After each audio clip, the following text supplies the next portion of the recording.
My name is Dante Williams, 67 years old and still standing despite what life has thrown at me. I always thought Amanda and I had an unbreakable bond. Fathers and daughters, you know. But that illusion shattered on my birthday last year, when she threw my cake to the floor and told me to eat it off the ground. What she never expected was my response. Not anger, not tears, just a calculated silence that would change both our lives forever. If you are watching this video, let me know where you are tuning in from in the comments below. Go ahead and hit that like and subscribe button while you settle in for a father's heartbreak that turned into an unexpected lesson about respect, boundaries, and the true meaning of parental love. The road to that fateful birthday began years ago. I became a widower 8 years back when my beautiful wife Jessica lost her battle with pancreatic cancer. We had been married for 32 years, building a life I was proud of. Together we raised our only daughter, Amanda, now 38, who had once been the light of our lives. Jessica and I had always been careful not to spoil Amanda, but we provided her with everything she needed, plus many extras that we could afford through my successful business consulting career. In the early years, Amanda was a loving child. She had her mother's smile and my determination. I still remember her first school science fair, how she insisted on building her volcano model herself, even though her little hands struggled with the papier-mâché. That stubborn independence made me proud. Through her teenage years, she remained connected to us. Unlike many of her peers who rebelled against their parents, Amanda would sit with me on weekends, discussing books we'd both read or debating world events. When Jessica fell ill, 19-year-old Amanda stepped up in ways that touched my heart. She would come home from college on weekends, help with medications, and simply sit holding her mother's hand for hours. Those painful months revealed Amanda's compassion and strength. After we lost Jessica, Amanda was my rock. We grieved together, reminisced together, and slowly found a new normal together. The change began when Amanda met Warren Thompson at a corporate event 6 years ago. She was 32, had a promising marketing career, and carried herself with a confidence that came from knowing she was loved. Warren, 41 now, swept her off her feet with his charismatic personality and ambitious business talk. He worked in commercial real estate development and projected an image of success with his tailored suits and luxury watches. I remember meeting him for the first time at a dinner Amanda arranged. There was something in his eyes that didn't match his smile, a coldness I couldn't quite place. But Amanda was smitten, and I wanted to support her happiness. Their wedding was lavish beyond anything I thought Amanda would want. When I offered to contribute what I could afford, Warren dismissed it as insufficient and paid for an extravagant affair that seemed more about impressing his business associates than celebrating love. I noticed Amanda becoming increasingly concerned with appearances after that. Our casual father-daughter dinners at our favorite local diner were replaced with reservations at trendy restaurants where she would critique the decor and check in on social media. Warren's influence grew as their marriage progressed. He had strong opinions about how successful people should live, what they should own, where they should vacation. Amanda, who had once been passionate about her marketing career and community volunteering, gradually reduced her work hours and withdrew from her charitable activities. Instead, she began renovating their home, joining the right clubs, and shopping for luxury brands Warren approved of. I tried to maintain our close relationship despite these changes. I would call weekly, invite them for dinners, and show interest in their lives. The pattern that emerged troubled me. Amanda would accept financial help readily but grew impatient with my company. When Jessica and I had purchased a small vacation cottage in the mountains years ago, Amanda had loved our family weekends there. After marrying Warren, she asked if they could use it for getaways. I happily agreed, only to discover they were using it to entertain business associates rather than for personal relaxation. 3 years into her marriage, Amanda approached me about helping them buy a larger home in an exclusive neighborhood. Without thinking too much about it, I provided the down payment as a gift. 6 months later, they asked if I would co-sign the lease on a luxury SUV. Again, wanting to support my daughter, I agreed. These requests continued. Country club memberships, investment opportunities for Warren's business ventures, renovations for their condo. Each time, I told myself I was just being a supportive father, but the dynamic between us shifted with each transaction. Amanda called less frequently unless she needed something. When we did spend time together, she would subtly criticize my modest lifestyle. My home, where she had grown up, was suddenly outdated. My reliable sedan was embarrassing. Even my clothes became a target for her critiques. I tried addressing these concerns gently.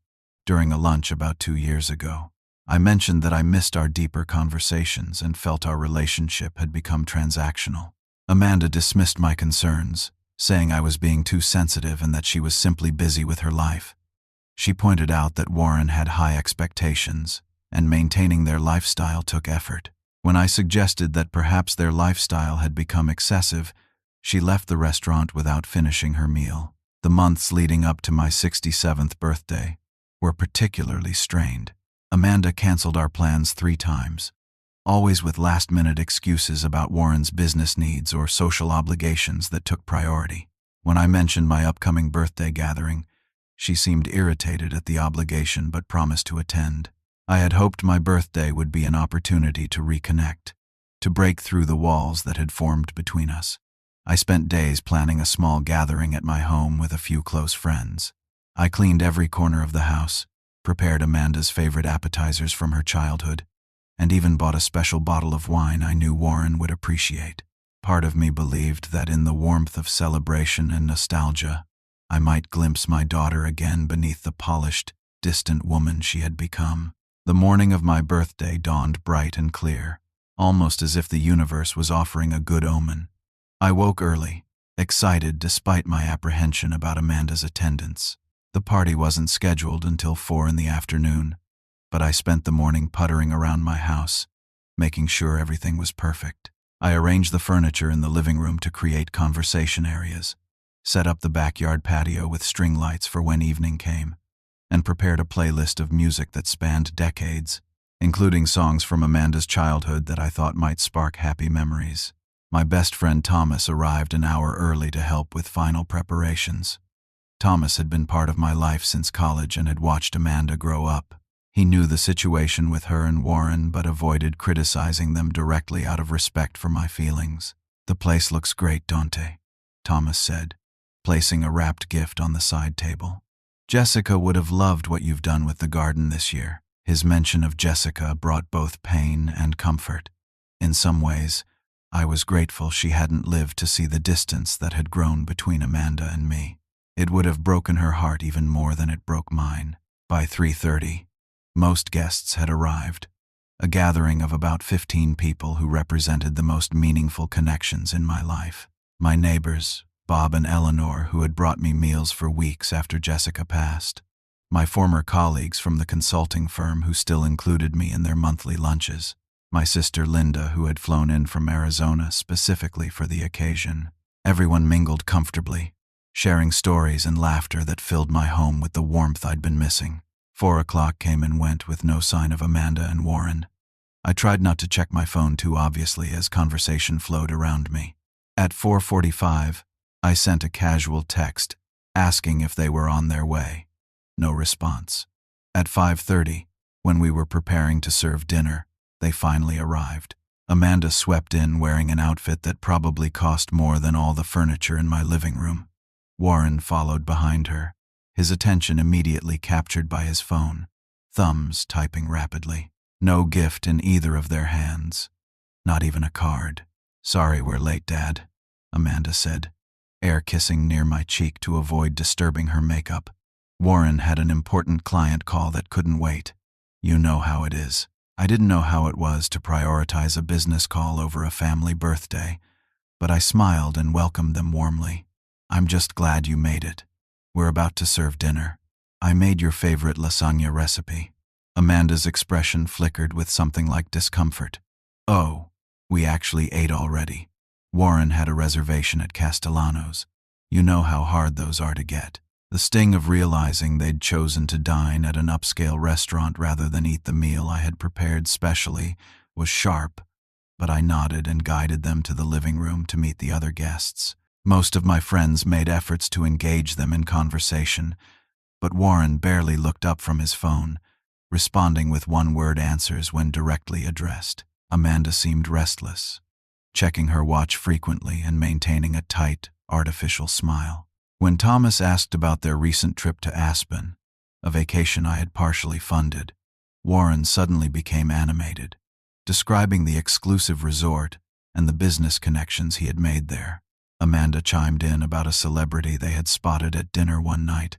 Neither mentioned the spectacular mountain views or outdoor activities that had once captivated Amanda. "We're actually considering buying a second property there," Warren announced, glancing at me sideways. "The investment potential is tremendous." The implication was clear. Another request for financial assistance was coming. I pretended not to notice and steered the conversation toward my sister Linda's recent volunteer work in Ecuador. Throughout dinner, which Amanda and Warren picked at despite their claim of having eaten, the tension grew. Warren excused himself twice to take phone calls, standing in my kitchen, speaking loudly about property valuations and investment opportunities. Amanda became increasingly agitated, especially when my friends shared warm stories about watching her grow up.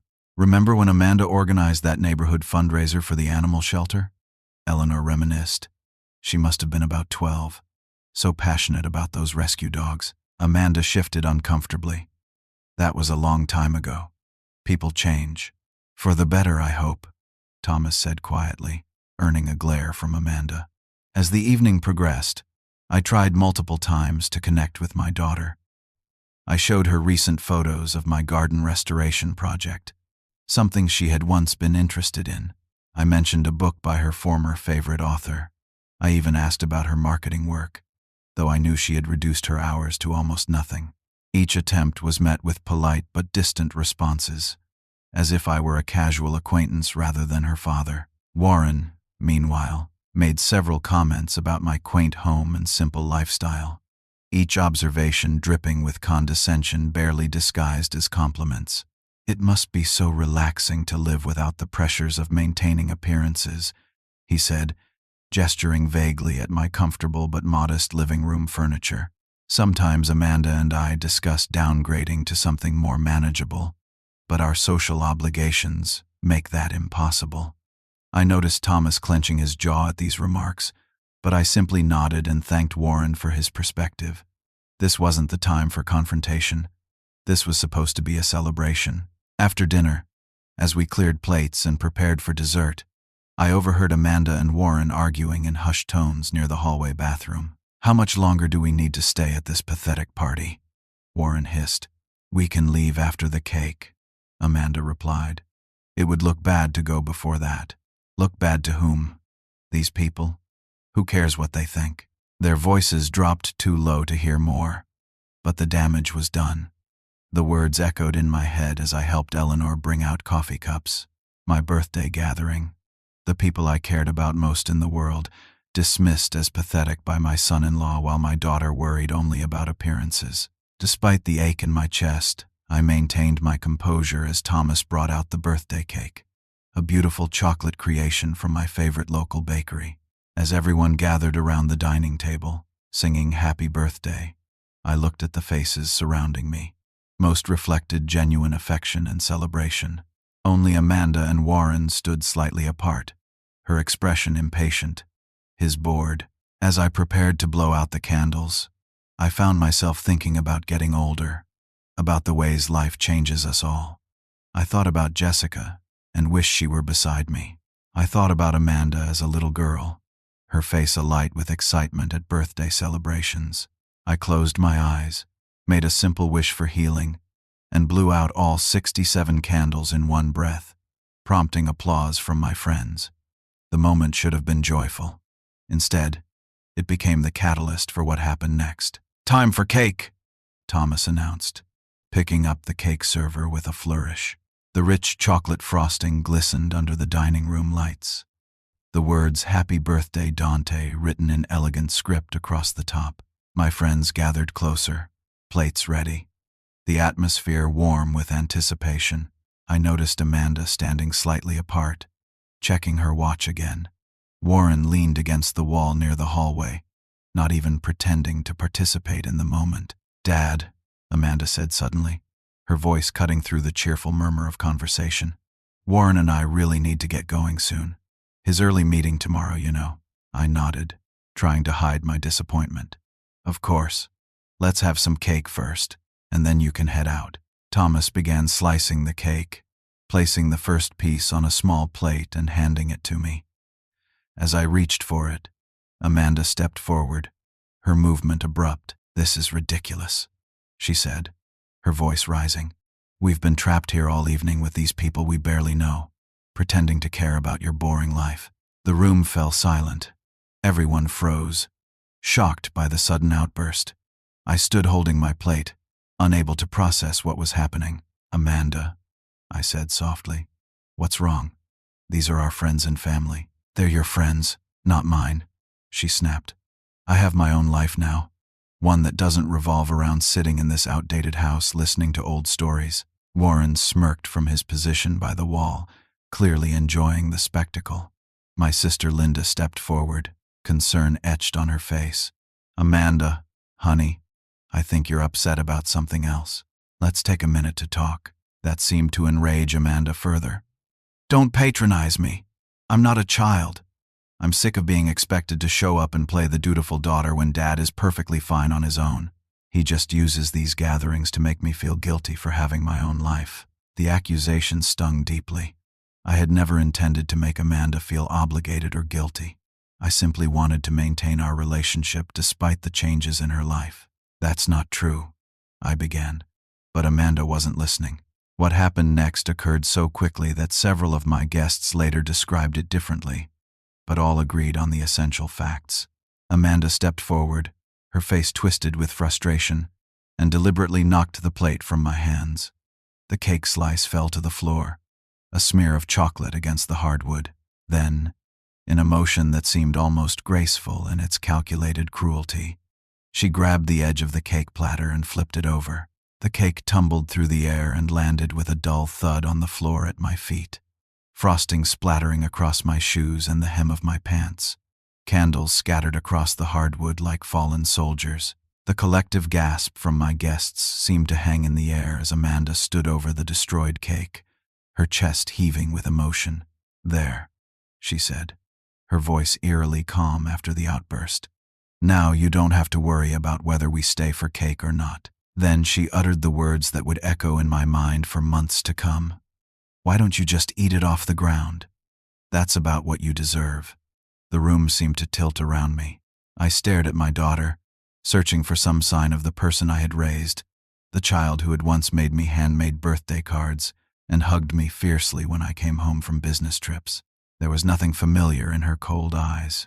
Thomas stepped forward, outrage evident in every line of his body, but I placed a hand on his arm to stop him. My neighbors stood frozen in shock. My sister had her hand pressed against her mouth, tears in her eyes. The moment stretched, taut with tension and disbelief. I could have shouted. I could have demanded an explanation or an apology. I could have broken down in tears at this public humiliation and rejection.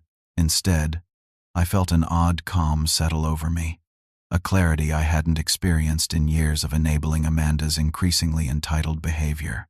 I looked directly at my daughter and smiled. Not a happy smile, but one of recognition. I finally saw the situation for what it was. Without a word, I turned and walked out of the dining room, through the kitchen, and out to my back porch. Behind me, I heard the murmur of shocked voices rise, Warren's distinctive laugh cutting through them, and then the slam of my front door as Amanda and Warren departed without another word.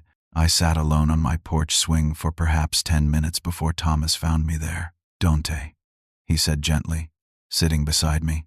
"I don't even know what to say. That was beyond unacceptable." I nodded, still processing my thoughts. "How are the others?" "Cleaning up. Eleanor is practically in tears. Bob is suggesting we call Amanda tomorrow when she's calmed down. Your sister is ready to fly to Amanda's house and read her the riot act." A small smile crossed my face at the thought of my diminutive sister confronting my daughter. "Please thank everyone for me, and tell them I'm okay. I just need a few minutes alone." Thomas studied my face carefully. "You're taking this very calmly. Too calmly, maybe." I've been enabling her behavior for years, I said slowly, the realization solidifying as I spoke. Every check I've written, every time I've overlooked her disrespect or Warren's condescension, I've been teaching her that treating me this way is acceptable. That doesn't excuse what she did tonight. No, it doesn't. And there will be consequences this time.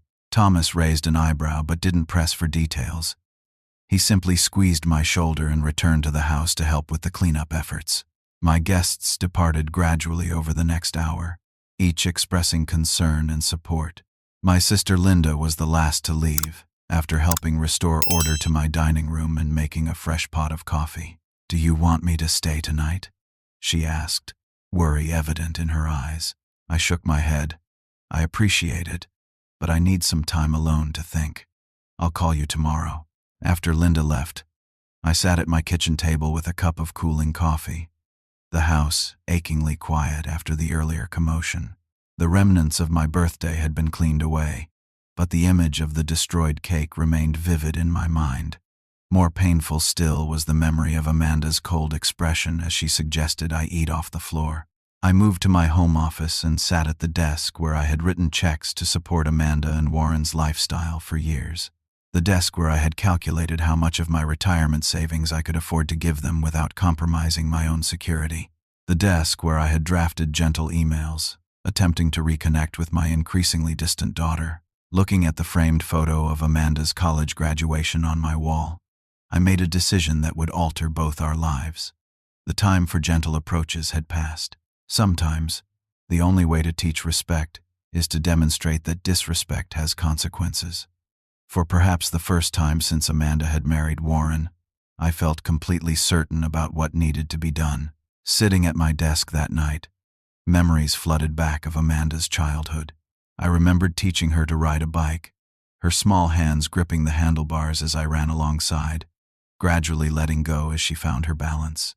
I remembered countless nights helping with homework, parent-teacher conferences, driving lessons, and later, moving her into her college dorm room.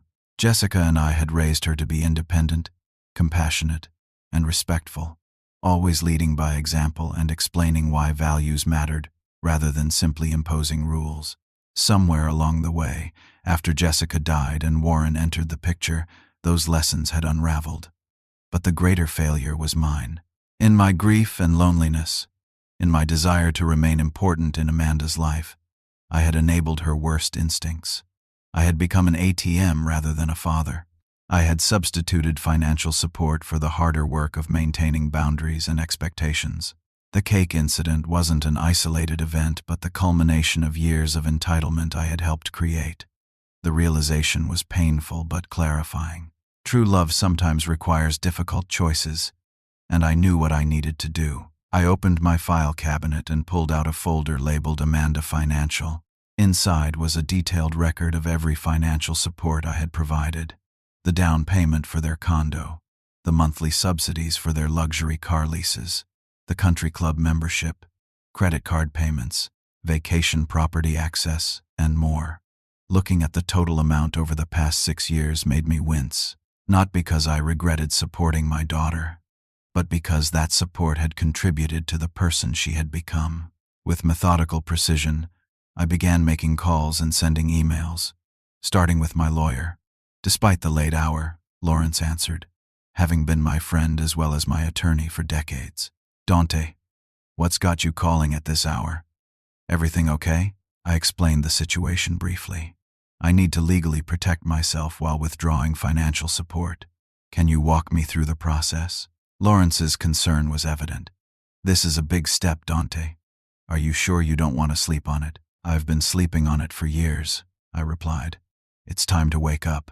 Over the next hour, Lawrence outlined the legal steps I needed to take. He agreed to prepare documents first thing in the morning revoking Amanda and Warren as beneficiaries of my will, replacing them with a combination of charities and my sister's children. He advised me on the property situations and what rights I legally maintained. Next, I called my financial advisor's after-hours line and left a detailed message requesting an urgent appointment to restructure my accounts and remove Amanda's access to certain funds. Then I began the systematic work of reclaiming what was mine. The condo where Amanda and Warren lived was technically in my name, with them as authorized occupants rather than owners, a temporary arrangement that had somehow become permanent. I contacted the property management company via email, explaining that the authorization would end in 30 days, the minimum notice legally required. I requested that they deliver formal notification in the morning. The vacation cottage in the mountains had remained in my name, with Amanda and Warren having access through a key and security code. I called the local property manager who maintained the cottage. "Jack, I need the locks changed and the security code reset as soon as possible." "Sure thing, Dante. Any particular reason?" "Family situation," I said simply. "I'd appreciate your discretion." "No problem. I can have someone there tomorrow morning." The country club membership had been established with me as the primary member and Amanda and Warren as family additions. A quick email to the membership director requested the immediate removal of their names from the account. The luxury vehicles had been the trickiest arrangement. I had co-signed the leases and was making the monthly payments, but the vehicles were in their possession.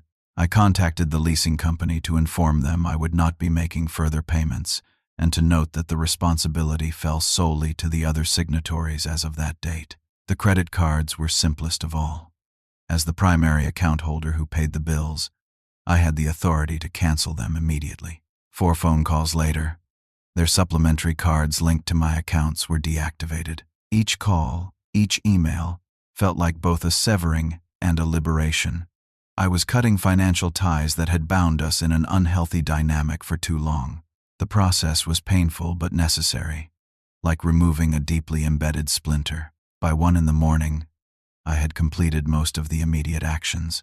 There would be more to do in the coming days, including meetings with my financial advisors and lawyer, but the essential framework was in place.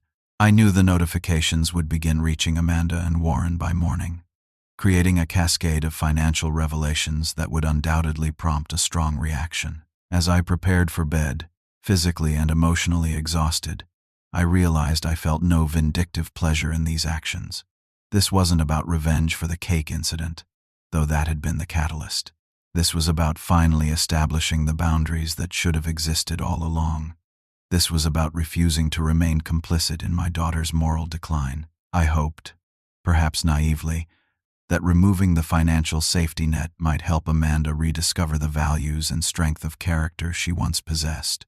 Without easy access to my money, would she reconnect with her own capabilities? Would she recognize how Warren's materialism had changed her? Would she remember who she had been before status and appearances became her primary concerns? These questions followed me into uneasy dreams where Amanda was simultaneously a child needing protection and an adult causing harm. I woke several times during the night, second-guessing my decisions, then reaffirming them as I recalled not just the cake incident, but the pattern of entitlement and disrespect that had preceded it. By morning, I had achieved a sense of peace with my choices. I made coffee and sat on my back porch, watching the sunrise and preparing myself for what would come next. The phone calls and texts would start soon. The anger, accusations, and eventually desperate negotiations would follow.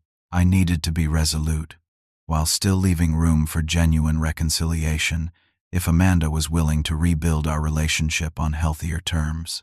As the first rays of sunlight filtered through the trees in my backyard, my phone buzzed with a text notification. It had begun. The first text arrived at 7:15 in the morning. "Dad, what did you do?" I didn't respond immediately, knowing from experience that Amanda's initial reactions were often emotional outbursts that communication couldn't penetrate. Sure enough, more texts followed in rapid succession. The property manager just delivered an eviction notice. "Our credit cards aren't working." The country club called about our membership being canceled. "Answer me." At 8:30, my phone rang. Amanda's name flashed on the screen. I took a deep breath and answered. "Hello, Amanda. What the hell is going on?" Her voice was shrill with panic and anger. "Why are you doing this to us?" I kept my voice calm and even. "I'm not doing anything to you, Amanda. I'm simply reclaiming what's mine. What's yours? We live here. You can't just throw us out of our home." "It's not your home, Amanda. It's my property that I've allowed you to live in. There's a difference. This is insane. Is this because of what happened at your stupid birthday? I was just upset. In the background, I could hear Warren shouting, his words indistinct, but his tone unmistakably angry. There was a shuffling sound, and then his voice came clearly through the phone. "Listen to me, old man," Warren snarled. "You can't do this. We have rights. We'll sue you for every penny you've got." "You're welcome to consult with an attorney," I replied evenly. "But I suggest you review the documents you both signed first. My name is on the property deed, the vehicle leases, and the credit accounts. I've been making the payments as gifts, but gifts can stop." "You manipulative bastard," Warren hissed. "You've been controlling Amanda with money all these years, and now you're punishing her for standing up to you." I almost laughed at the irony of his accusation. "Is that what you call telling someone to eat cake off the floor? Standing up to them? Interesting perspective." There was another shuffling sound, and Amanda returned to the phone, her voice now tearful rather than angry. "Dad, please, you can't do this. Where are we supposed to go? What about our things?" "You have 30 days to find a new living arrangement and move your belongings," I said. "That's more than generous legally." 30 days? That's impossible. And how are we supposed to pay for anything with our cards canceled? You both have jobs, Amanda. Warren is constantly talking about his successful real estate business. Perhaps it's time to live within your actual means rather than the artificial lifestyle I've been subsidizing. Her sob caught me off guard, reminding me painfully of her tears as a child when she fell off her bike or had a fight with a friend. The father in me wanted to relent, to fix everything and restore her comfort, but I reminded myself that true parental love sometimes requires tough choices. "I'm willing to talk about rebuilding our relationship," I said more gently, "but not on the old terms, not with financial dependence and disrespect." "I can't believe you're doing this," she whispered. "My own father. I can't believe what you did yesterday," I countered. "My own daughter." The call ended abruptly. I sat heavily on my kitchen stool, emotionally drained despite the early hour. Thomas called shortly after, having received a hysterical call from Amanda. "She says you're destroying her life," he reported. "Wanted me to talk some sense into you." "And what did you tell her?" "That she destroyed her own cake and should have seen consequences coming." Thomas's loyalty was steadfast. "Are you holding up okay?" "As well as can be expected," I admitted. "This isn't easy. Doing the right thing rarely is, my friend." Throughout the day, the calls and texts continued. Amanda alternated between rage, tearful pleas, and manipulative tactics, including threatening to cut me off from any future grandchildren. Warren's communications were exclusively threats of legal action, all of which my attorney assured me were groundless. By evening, a new phase began. At around 8 o'clock, the doorbell rang repeatedly, followed by pounding on the front door. Through the peephole, I could see Amanda and Warren on my porch, both appearing disheveled and agitated. I chose not to answer, a decision that felt cruel but necessary. I wasn't ready for a face-to-face confrontation that would likely escalate rather than resolve anything. Instead, I stood silently in my darkened front hall, listening to their conversation through the door.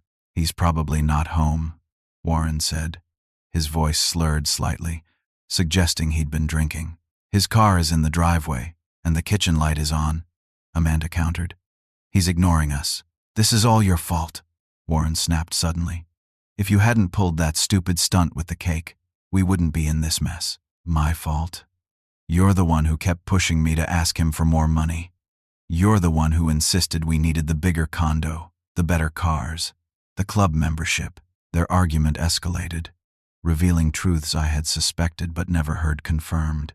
Warren had been the driving force behind many of the financial requests, viewing me as an unlimited resource to fund the lifestyle he felt entitled to. Amanda had gone along with it, partly to please Warren and partly because she too had grown accustomed to luxury without effort. "What are we going to do?" Amanda's voice cracked with genuine fear. "We have thousands in credit card debt. The Range Rover payment is due next week, and we can't afford another place with the same square footage in our neighborhood." "We'll figure it out," Warren said, but his tone lacked conviction. "Your father can't just cut us off completely. You don't know my dad," Amanda replied. "Once he makes up his mind, especially about something he sees as a moral issue, he doesn't back down easily." This assessment, at least, showed she still knew me in some fundamental way. They continued arguing on my porch for nearly 30 minutes before finally leaving. Their raised voices had attracted the attention of my neighbors, and shortly after Amanda and Warren departed, Bob from next door called to check if I was okay. "I'm fine," I assured him, just giving them some space to process the situation. "That Warren fellow was saying some pretty ugly things," Bob noted. "Never much cared for him, if you don't mind my saying." I appreciated Bob's support but felt a stab of parental protectiveness despite everything. "They're going through a difficult adjustment. Well, Eleanor and I are here if you need anything. Just say the word." After we hung up, I sat in my living room with the lights dimmed, processing the evening's revelations. The argument I'd overheard confirmed that Warren's influence had been even more damaging than I'd realized. But it also showed Amanda's willing participation in the dynamic. Both would need to change for any healing to occur. My phone buzzed with one final text from Amanda before midnight. "This isn't over. You'll regret treating us this way."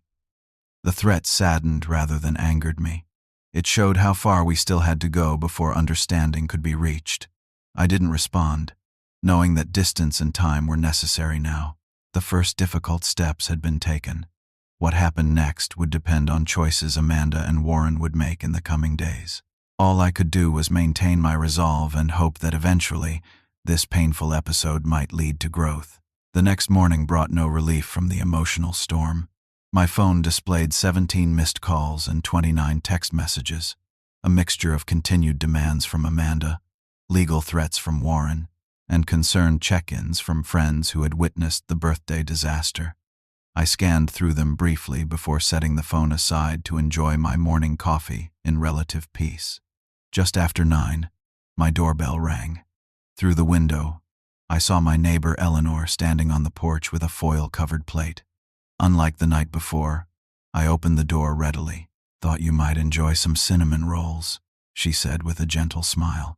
"Since your birthday dessert didn't quite work out as planned." The thoughtful gesture brought unexpected tears to my eyes. "That's very kind of you, Eleanor. Would you like to come in for coffee?" As we sat at my kitchen table, Eleanor provided the first reports of activity at Amanda's condo. Bob was walking the dog early this morning and noticed a moving truck outside their building. Seemed like they were in quite a hurry. This surprised me. "A moving truck already? They have 30 days according to the notice." Eleanor shrugged. "From what Bob overheard, it sounds like Warren might be leaving on his own." There was quite a lot of shouting. The news sent a complicated mixture of emotions through me. Part of me felt guilty for potentially contributing to the dissolution of my daughter's marriage. Another part recognized that a relationship built on materialism and financial dependence was likely already on shaky ground. By midday, reports from other friends confirmed that Warren had indeed been seen leaving the condo with several suitcases and his personal vehicle.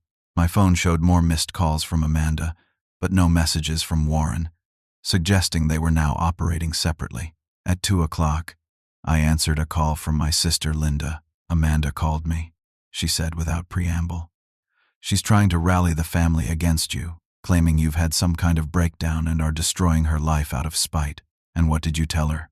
I asked, curious how my sister perceived the situation. "I told her that throwing someone's birthday cake on the floor and telling them to eat off the ground doesn't exactly position her as the victim in this scenario."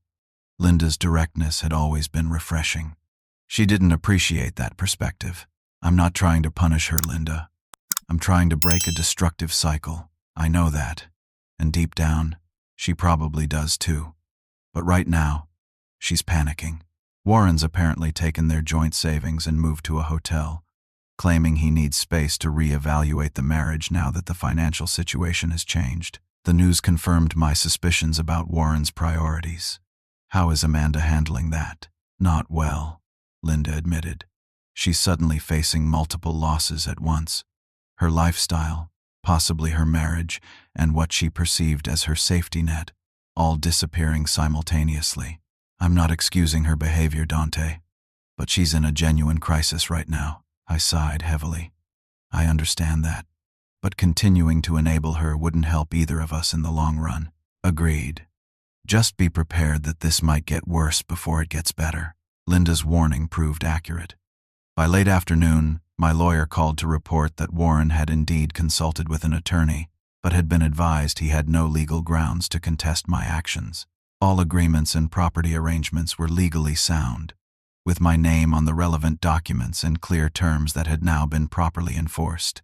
At 6 p.m, Amanda appeared at my door alone.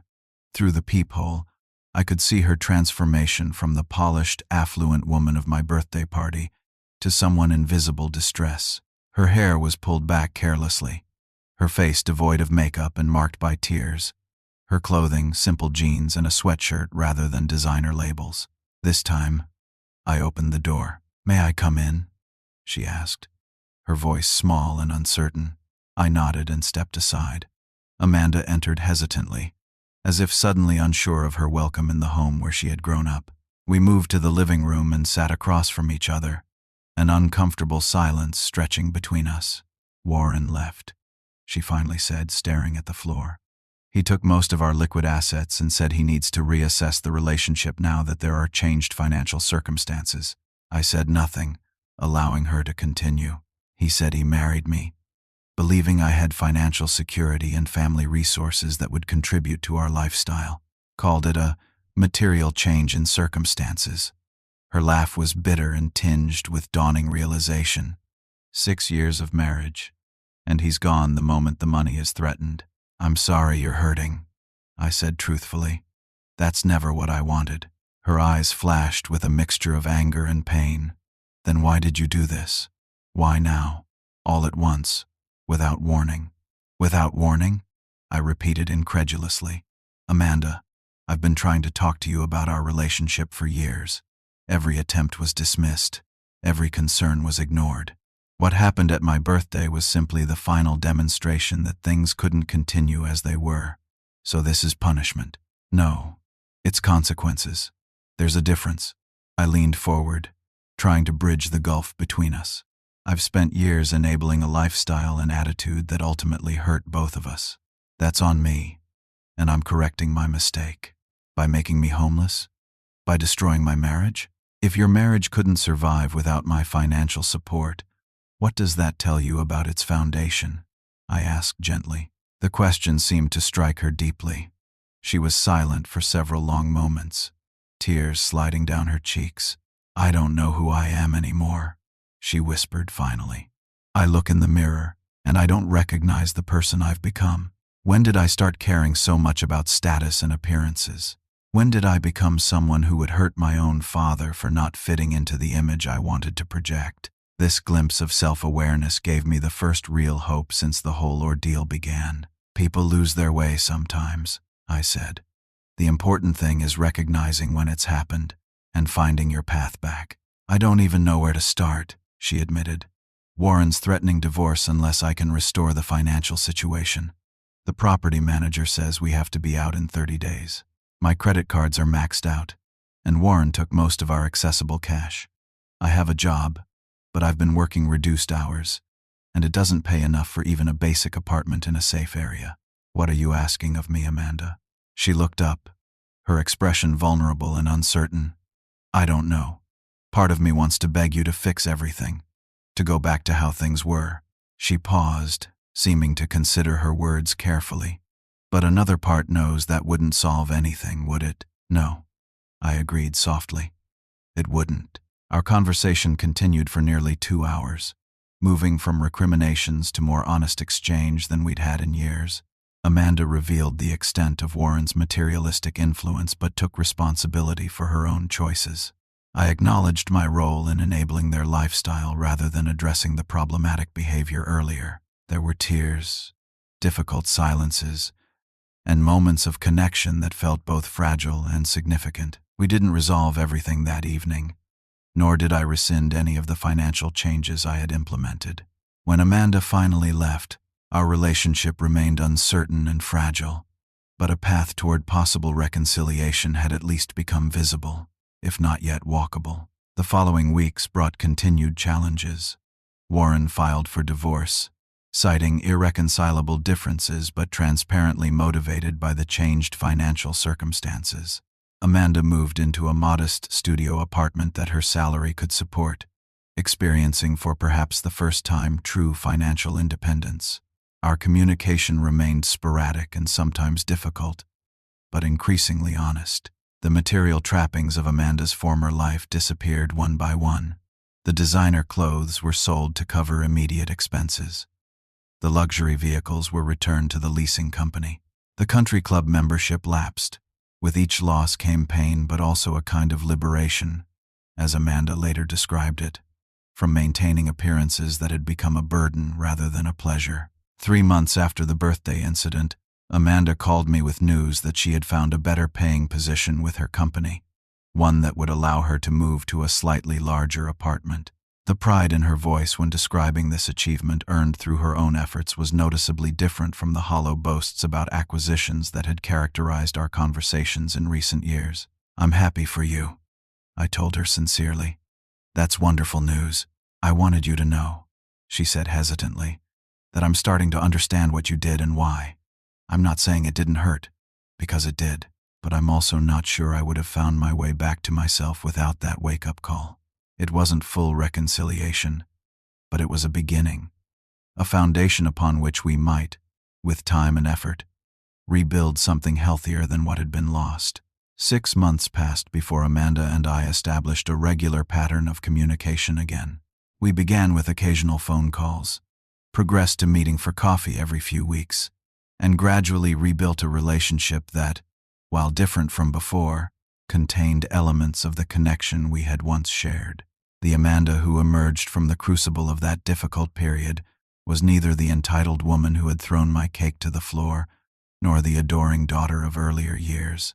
She was something new, more self-aware, more independent, and paradoxically, more capable of genuine connection because of that independence.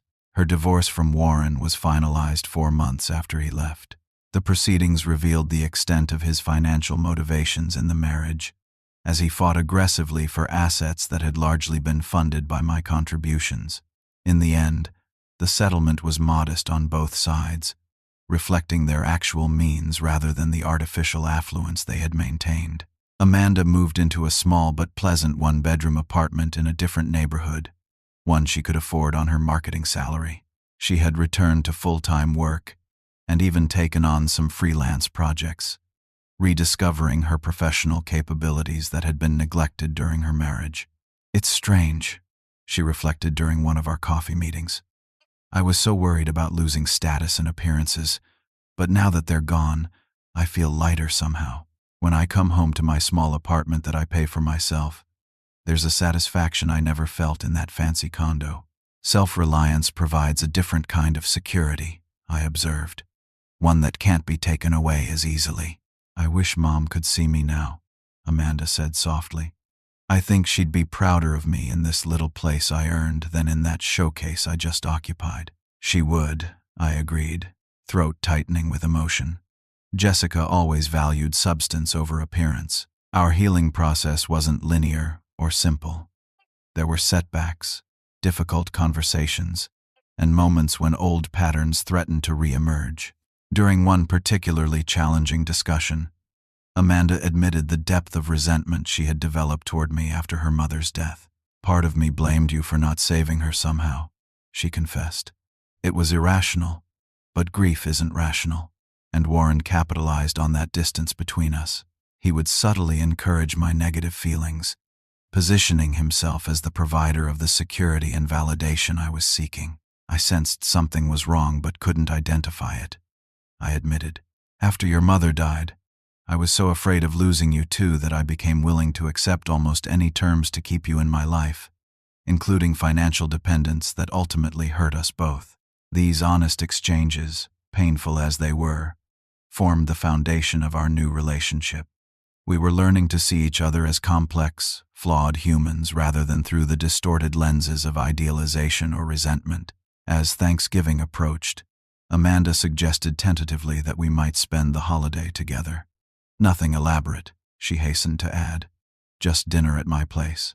I'm not much of a cook yet, but I'm learning. The invitation represented more than a meal. It was an offering of her new authentic self and genuine hospitality, rather than the showcase entertaining of her marriage years. I'd like that very much, I told her.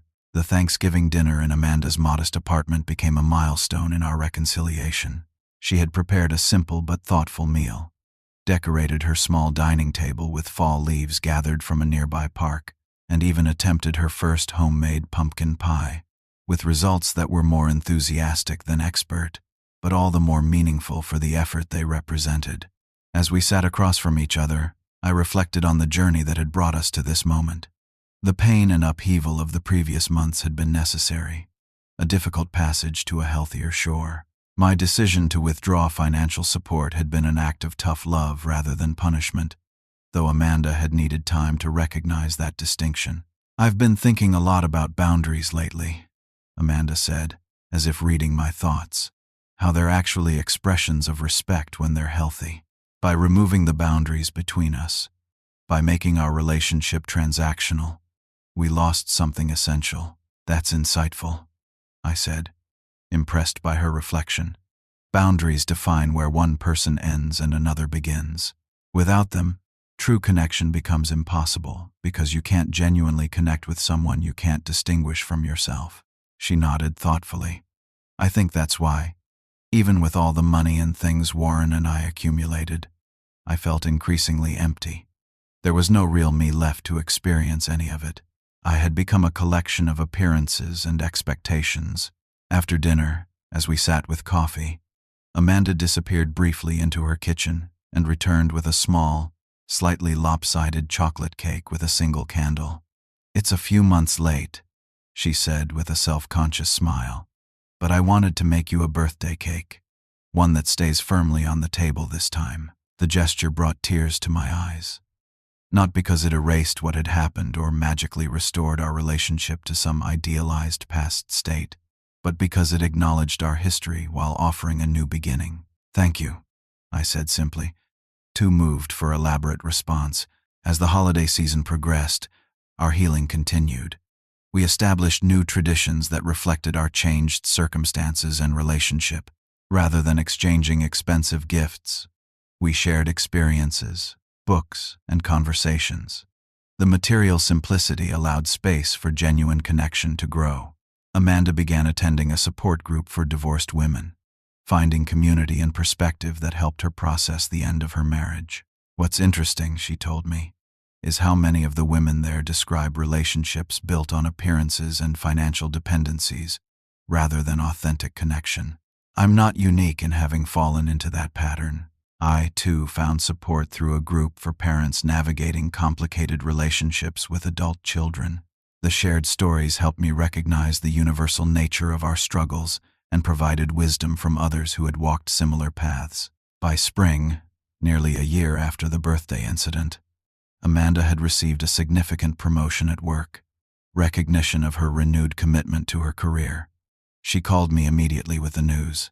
I did this myself, she said, her voice vibrating with pride. No connections from Warren, no financial safety net making it less urgent, just my work and abilities being recognized on their own merits. I'm so proud of you, I told her, meaning it completely.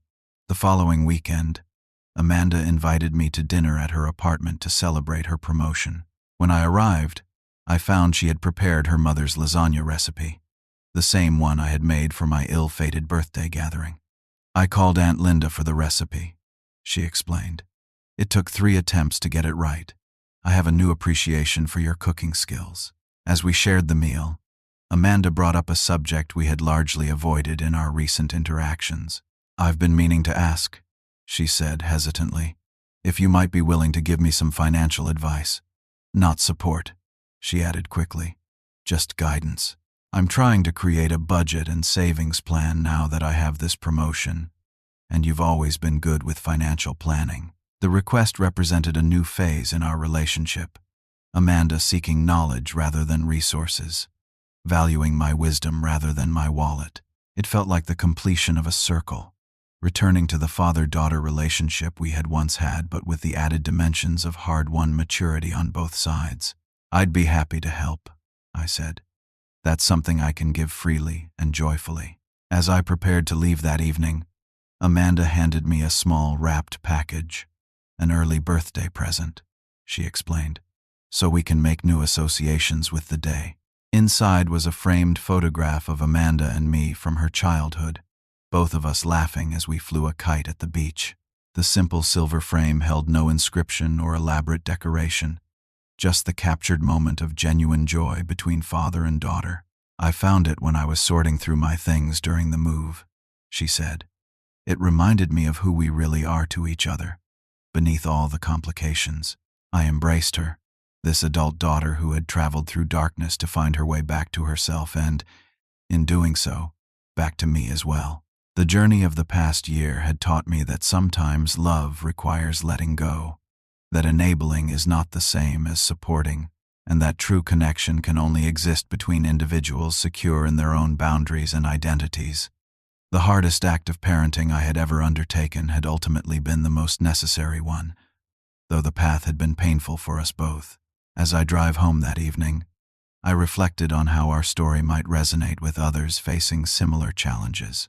The material trappings we accumulate, the appearances we maintain, the dysfunctional patterns we establish, can all separate us from authentic connection if we're not vigilant. Sometimes it takes a dramatic rupture, a cake thrown to the floor, to reveal the hollow foundations we've built upon.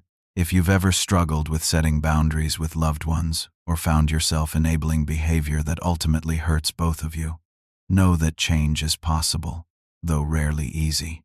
The path to genuine connection often passes through difficult terrain of honesty and consequences.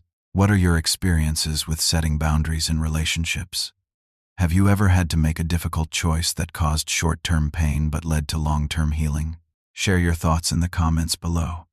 And if this story resonated with you, please consider liking, subscribing, and sharing it with others who might find comfort in knowing they're not alone in these complex family dynamics. Thank you for listening to my journey, and may your own paths lead to authentic connection and peace.